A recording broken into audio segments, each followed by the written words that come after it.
Seigneur.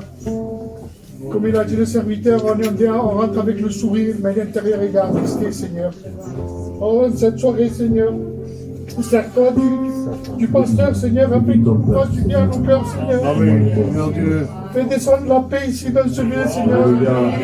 Fais descendre ta gloire ici, Seigneur, au nom de Jésus-Christ, Seigneur. Amen. Merci, Amen. Seigneur, parce que je suis là, c'est parce que tu es là, Seigneur. Oui, Seigneur, Et je te ta remercie grâce, parce que Dieu. ta grandeur, elle est immesurable, Seigneur. Amen. Merci, Seigneur. Au nom de Merci, Jésus. mon roi. Alléluia. Amen. Donc la valeur de la réunion, c'est Jésus qui est au milieu de nous. Alléluia, vous l'avez compris, que s'il n'y avait pas Jésus au milieu de nous, on n'avait pas à faire une réunion. On n'avait rien à faire. L'homme n'a aucun pouvoir pour bénir qui que ce soit ou pour consoler. On n'a que des mots, ça dure un moment, c'est éphémère, et après c'est terminé. Mais lui, s'il vient habiter dans ton cœur, tu repars d'ici avec la joie. Alléluia. Donc j'ai regardé un petit peu, je disais, comme ça se déroulait la réunion, je dis Seigneur, qu'est-ce qu'elle est bonne ta présence. Vous savez que la présence dans le cœur, elle va donner une vie en abondance à chacun de nous. Quand la parole de Dieu, quand les prières vont toucher par la parole de Dieu, parce que les prières c'est des paroles du Seigneur, eh bien, elle va produire une vie à l'intérieur. Tu rentres d'une manière et tu vas ressortir, peut-être que tu rentres, on va dire comme ça, dans les ténèbres, tu es arrivé avec les ténèbres en toi, tu ressors avec la lumière. Et ce soir, Dieu veut te donner la lumière. Dieu veut que tu repartes avec la victoire ici. Amen, c'est important, la victoire. Je vais vous lire un passage dans Jean 10, 9, 11. Regardez ce qu'il va dire. Je suis la porte, c'est Jésus. Si quelqu'un entre par moi, il sera sauvé. Il entrera, il sortira et il trouvera des pâturages. Amen. Alléluia. Amen. Le voleur ne vient que pour dérober, égorger et détruire. Moi, je suis venu afin que les brebis aient la vie et qu'elle l'ait en abondance. Amen. Je suis le bon berger. Le bon berger donne sa vie pour ses brebis. Alléluia, ça c'est Jésus, le bon berger. C'est lui qui donne sa vie pour chacun de nous. Alléluia. Vous savez, avec ma compagne, on vit pas mal de difficultés actuellement. Mais on sait qu'on a le bon berger. Et tous les matins quand on se lève, on prie le Seigneur. Seigneur, ben, tu es encore avec nous. Parce que le Seigneur, il est avec nous dans tous les moments. Il va dire, je serai avec vous tous les jours. Tous les jours. Ça veut dire qu'il ne nous laisse pas, à chaque seconde, il est avec nous. Et lui, ce qu'il veut, c'est habiter dans ton cœur. Vous savez, il y a des foyers qui sont détruits, qui se détruisent au fil du temps. Et des fois, c'est par l'effet d'un geste, d'une parole qui va rester dans un cœur. Il lui dira de ne pas se coucher, afin que la colère ne demeure pas à la porte. Dans la porte. Ça veut dire qu'on doit régler nos problèmes avant la nuit. Avant que la nuit tombe, on doit régler nos problèmes. Parce que bien souvent, le problème va perdurer et on va se poser la question, le pourquoi le problème perdure. Le pourquoi, c'est toi qui dois te retourner à lui et lui poser la question, Seigneur, qu'est-ce que je dois changer dans ma vie pour te plaire? Je voudrais avancer, Seigneur, j'ai l'impression que je n'avance plus. Et je veux progresser, je veux, Seigneur, être béni de ta part. Eh bien, c'est au moment où toi, tu te rends compte de ton état, que Dieu va vouloir te bénir et changer ta manière de faire, ta manière de parler, ta manière de marcher dans des endroits où il n'est pas agréable à Dieu. Vous savez, je réalisais, à un moment donné, Pharaon, il va se retrouver avec un peuple juif, les Hébreux. Il les avait en captivité. Il va s'apercevoir qu'à un moment donné, il va y avoir plus d'esclaves que eux-mêmes. Il se rend compte qu'avec le temps, ils vont être beaucoup plus qu'eux. Vous savez ce qu'il va faire, Pharaon? Il ne va pas les tuer pour dire on va stopper la multitude. Il va leur donner du travail. Il va leur donner du travail dans l'esclavage, à seule fin que leur esprit soit occupé. Il ne va pas les tuer. Il va les garder et il va faire tout pour que leur esprit ne soit plus dans la pensée de pouvoir partir. Parce qu'il savait que s'il partait, eh bien, il restait seul. Il n'y aurait plus eu d'esclaves, c'est ce qui s'est passé par la suite. Mais je bénis le nom du Seigneur, que parfois nos vies dépendent de ce que Dieu nous a réservé par avance.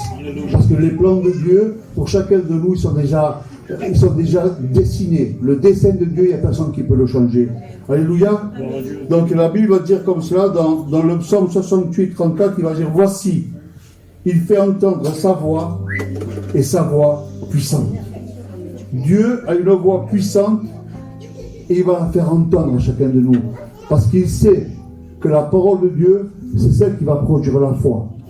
Et nul n'est agréable s'il n'a pas la foi. Personne ne peut hériter le royaume des cieux sans la foi. Aujourd'hui, par la foi, nous savons tous que nous sommes sauvés. Par la foi. Tous ceux qui ont accepté Dieu, par la foi, ils sont sauvés. Vous savez, quand le peuple hébreu était en captivité, la Bible dira que quand Moïse est venu les chercher, ils sont sortis à la hâte. Et je me suis arrêté là, quand je lisais, et Seigneur, pourquoi ils sont sortis à la hâte? Alors je l'ai pris comme exemple pour ma vie, quand j'ai rencontré le Seigneur. Quand j'ai rencontré le Seigneur, si j'avais dû penser tout ce que j'allais laisser du monde, ça m'aurait fait réfléchir peut-être. Mais je n'ai pas eu le temps de réfléchir. Mon cœur a été touché de suite de la part de Dieu. La Bible dira qu'ils sont sortis à la hâte, ils ont pris le chemin du désert, et à partir de là, il va dire qu'il y a une nuée qui était devant eux, qui représente Dieu, et qu'ils suivaient cette nuée. Et à un moment donné, il va dire que quand la nuée va s'arrêter, il faut qu'il s'arrête. Et il va dire qu'il va y avoir la mer Rouge qui est devant. Et la mer Rouge représente pour notre vie ton problème d'aujourd'hui. Aujourd'hui, tu as un problème et tu as des difficultés à écouter la parole de Dieu. Sois attentif parce que Dieu veut te parler à toi. Ton problème est arrêté par la mer Rouge. La Bible dira que les Hébreux vont dire à l'Éternel, ils vont lui parler à Moïse, ils vont lui dire, est-ce qu'on n'avait pas des sépulcres pour mourir en Égypte? Et alors Moïse va acclamer Dieu. Et l'Éternel va répondre. Il va lui dire, prends ton bâton et ouvre la mer en deux. La Bible dira que la mer va s'ouvrir en deux et ils vont pouvoir marcher, il va dire, les pieds à sec. Ça veut dire avec aucune difficulté, avec aucun problème. Ta vie, le problème que tu as aujourd'hui, le problème que tu as dans ton cœur, où tu souffres aujourd'hui, Dieu veut venir consoler ton cœur. Dieu veut t'ouvrir un chemin qui n'existe pas. Dieu ordonne ce qui n'existe pas et il vient à lui. Ce soir, Dieu veut ordonner pour ta vie. Tu sais le souhait que tu as dans ton cœur. La Bible dira, fais de l'Éternel tes délices et il te donnera ce que ton cœur désire. Alors on doit vouloir faire de l'Éternel nos délices. Nos délices, c'est quoi un délice? C'est vouloir quelque chose qu'on apprécie, qu'on veut être avec, on sait qu'il y a de la valeur. Alors on veut être constamment avec. Et quand je lui sais qu'à témoigner tout à l'heure, elle disait, c'est la mamoule, je crois, qu'elle parlait pour sa mère, qu'elle pleurait pour sa mère, qu'elle désirait, qu'elle veut la voir, donc elle pleure, elle prie le Seigneur. Et bien c'est comme ça qu'on doit être avec notre Seigneur Jésus-Christ. On doit l'adorer. La Bible dira que quand ils sont rentrés au milieu de la mer Rouge, la Bible dira que Pharaon avec son armée était derrière. Et que devant lui, devant l'armée d'Israël, il va y avoir la nuée de l'Éternel. Et eux, ils vont suivre la nuée de l'Éternel. La Bible dira que quand Pharaon va s'approcher avec son armée, le feu qui est devant, la nuée qui est devant, va se mettre derrière l'armée pour les garder. Aujourd'hui, le Seigneur veut garder ta vie. Avance avec lui. Suis la croix. Ne lâche pas ton regard de la croix. Dieu veut que tu aies un regard fixé à la croix. À seule fin que lui puisse te garder. Il garde tes arrières. Alléluia. Et ils vont sortir de l'eau, de la mer. Ils vont sortir de la mer. Et la Bible dira que quand ils vont sortir, l'Éternel va demander à Moïse, de refendre la mer à seule fin que la mer se ferme et que l'armée du Pharaon puisse être engloutie. Ça veut dire que aujourd'hui ton problème, il peut être englouti. Mais tu dois faire l'effort. Tu dois marcher dans cette zone, au milieu de cette mer et aller jusqu'au bout. Parce que c'est arrivé au bout que la mer va se refermer. Et il va dire, tu ne verras plus un seul de tes ennemis, un seul de tes problèmes. Tu ne verras plus. Mais il y a une condition. Il va falloir que tu marches. Vous savez, quand la mer elle s'est ouverte, la mer rouge elle s'est ouverte, j'ai imaginé un instant la mer qui s'ouvre. J'ai imaginé que c'est l'église. Il y a 2 murs qui vont se monter au moins sur 7 mètres. Mais quel bruit qu'il devait avoir. Quel bruit qu'il devait avoir. Ça veut dire que des fois, dans nos problèmes où on veut sortir, eh bien, il y a du tumulte. Ça parle. Ça fait du bruit. Et on a de la crainte. Mais il faut avancer. Vous savez, Dieu ne nous a pas promis qu'on allait marcher dans un chemin de rose. Il nous a dit qu'on allait marcher dans un chemin étroit et rocailleux. On allait souffrir. Alors si ton mari n'est pas là, si ta femme ne vient pas à l'église, accroche-toi à lui. Avance. Parce que quand ils vont sortir de la mer Rouge, la Bible dira qu'ils vont continuer à marcher et de loin ils vont voir une mare d'eau. Et alors ils vont se précipiter, on va dire comme ça, pour arriver où il y avait cette eau pour pouvoir boire. La Bible dira quand ils vont arriver près de cette eau, c'est l'eau de Mara qu'on appelle, c'était de l'eau amère. L'eau était amère. Des fois, on a l'impression que ce qu'on fait est bien, est agréable à Dieu, mais quand on y arrive et qu'on s'approche de cet état, de cette chose, on voit que ce n'est pas agréable à Dieu, c'est amer. Ce n'est pas agréable à Dieu parce que aujourd'hui, chacun de nous connaît plus ou moins ce que Dieu veut de nous. Mais si on ne marche pas comme lui le demande et qu'on arrive à la mer de Mara, eh bien, on ne va pas pouvoir la boire. La Bible dira que Dieu va lui dire par Moïse, prends le bâton qui est sur le côté et jette-le au milieu de la mer de Mara. C'est ce qui représente la croix aujourd'hui. La croix a été jetée dans cette mer qui était amère. Et il va dire que l'eau va devenir douce. Elle va être bonne à boire. Ça veut dire que ta vie, quand tu approches la croix, parce que le Christ est mort pour chacun de nous, quand on s'approche, notre amertume qu'on a dans notre cœur, cette peine, cette souffrance qu'on a en nous, quand tu t'approches de la croix, la consolation, la paix, la joie, elle est à la croix. Elle est à la croix. Approche-toi de la croix. Tu veux avoir de l'eau douce?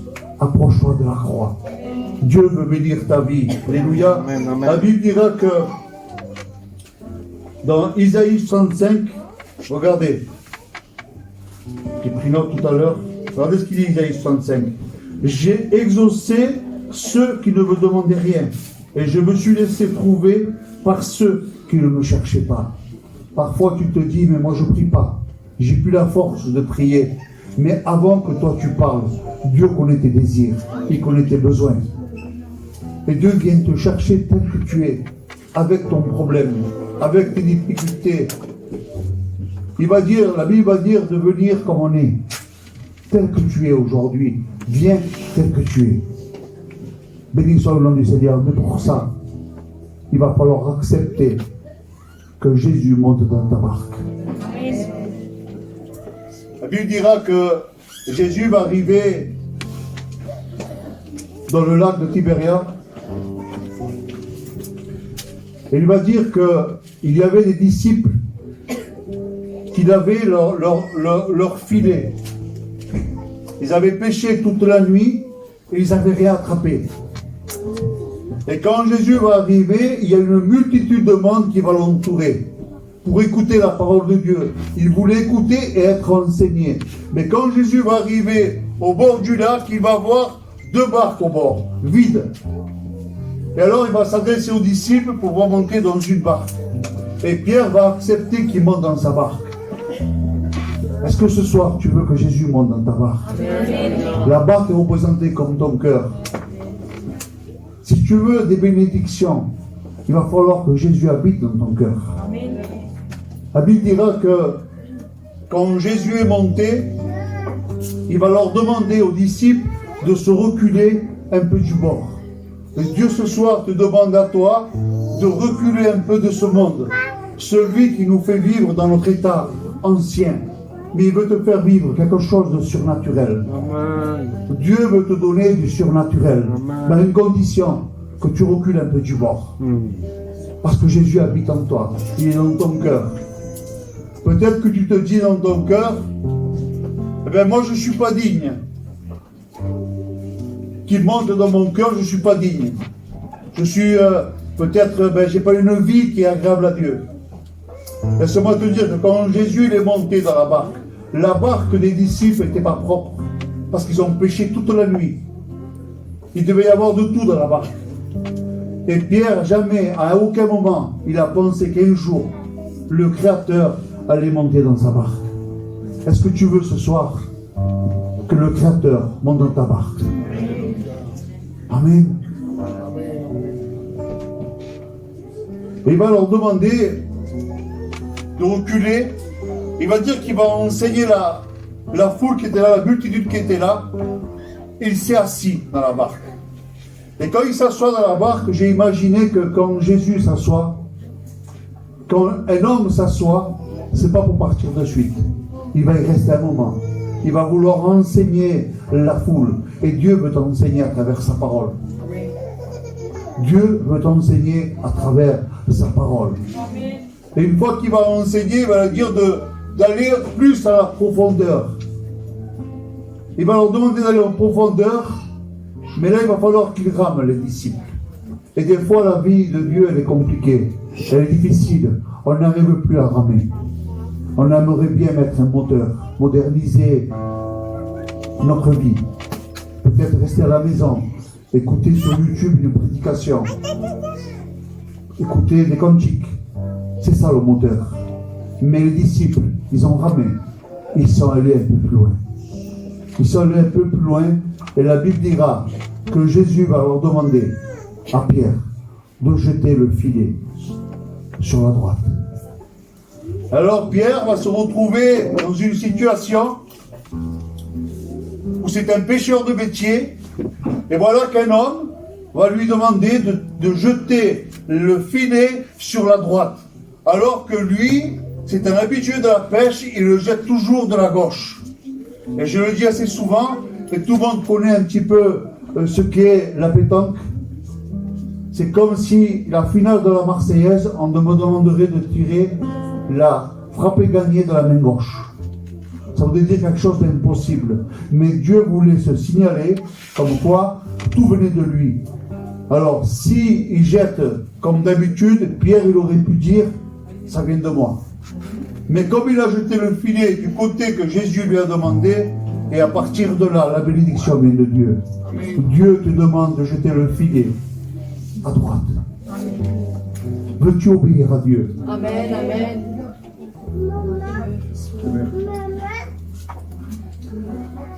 Dieu veut que tu jettes le filet à droite.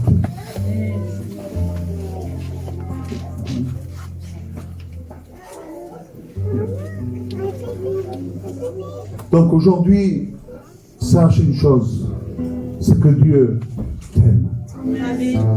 On a un Dieu d'amour, celui qui aime ta vie, Amen. celui qui veut te diriger, Oui, Jésus. celui qui veut aller plus loin avec toi.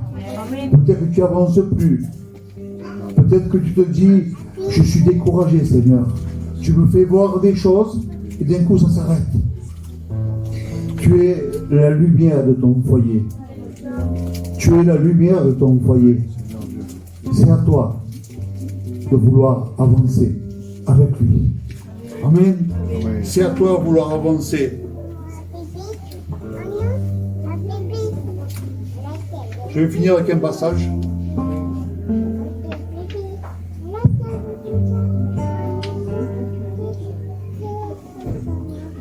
David va dire, l'Éternel est mon berger, je ne manquerai de rien. Lui, il a une relation personnelle avec Dieu. Et il peut dire qu'il ne manquera de rien. Parce qu'il a une vie directe avec lui. Une vie une vie de Dieu, une vie sur personne. Personne peut lui enlever le fait de pouvoir dire qu'il est son berger. Amen. Vous savez, je vais dire une petite histoire et après on va finir, on va prier le Seigneur. Il y a une femme, une jeune fille qui était dans la rue et elle faisait des selfies. Elle se faisait des selfies, donc elle envoyait certainement avec ses copines, c'est peut-être en live, je ne sais pas, et elle se faisait des lives, des selfies. Et voilà qu'il arrive un jeune homme par derrière, elle lui prend le téléphone, il s'en va, et le temps qu'elle lève la tête, il n'y avait plus personne. Le jeune homme qui a volé le téléphone, il est parti de la petite ruelle qu'il y avait, elle ne l'a plus vu. Et frères et sœurs, c'est une histoire. Mais l'enlèvement de l'Église, ça sera dans un clin d'œil. Ça sera plus vite que ça, en un clin d'œil. Ça veut dire qu'on n'aura pas le temps de voir arriver. Si tu n'es pas prêt à partir avec lui ce soir, ne manque pas ce voyage si merveilleux. Dieu nous promet de grandes choses avec lui. J'aimerais que ce soir, tu puisses accepter Dieu. Amen. Ne manque pas ce voyage si merveilleux. Ce soir, accepte le Christ. Il est là, il est avec nous. Et l'enlèvement de l'Église, ça se fera comme ça, avec rapidité. La Bible dira que c'est la voix d'un archange, au son de la trompette de Dieu. Il va dire que le Christ descendra, et les morts en Christ, premièrement, eux, ils ressusciteront. Et nous, à un clin d'œil, on les rejoindra dans les nuées. C'est l'espérance du chrétien. On va revoir les nôtres. Mais accepte Dieu. Accepte le Christ dans ton cœur. Laisse-le rentrer dans ta barque. Écoute-le. Les disciples vont dire, sur ta parole, je jetterai le filet. C'est sur la parole de Dieu. Nous voulons nous appuyer sur sa parole. Ce soir, accepte le Christ. Il ne va pas tarder, il y a des signes. Il ne va pas tarder à venir. Amen. Alors nous allons prier le Seigneur. Et s'il y avait des personnes qui veulent accepter le Christ, je ferai un appel. Abaissez vos têtes, s'il vous plaît, vous laissez fermer vos yeux. Personne à personne.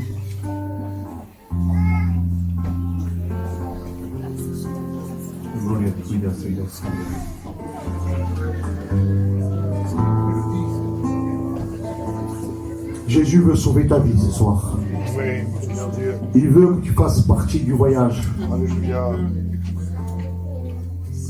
S'il y avait des personnes parmi l'assemblée ce soir qui veulent accepter le Christ ce soir, qui veulent lui laisser une place dans son cœur, laisse-le s'asseoir, il va t'enseigner. Tu peux lever ta main à ta place et on va prier pour toi. S'il y avait une personne, je te vois ma soeur.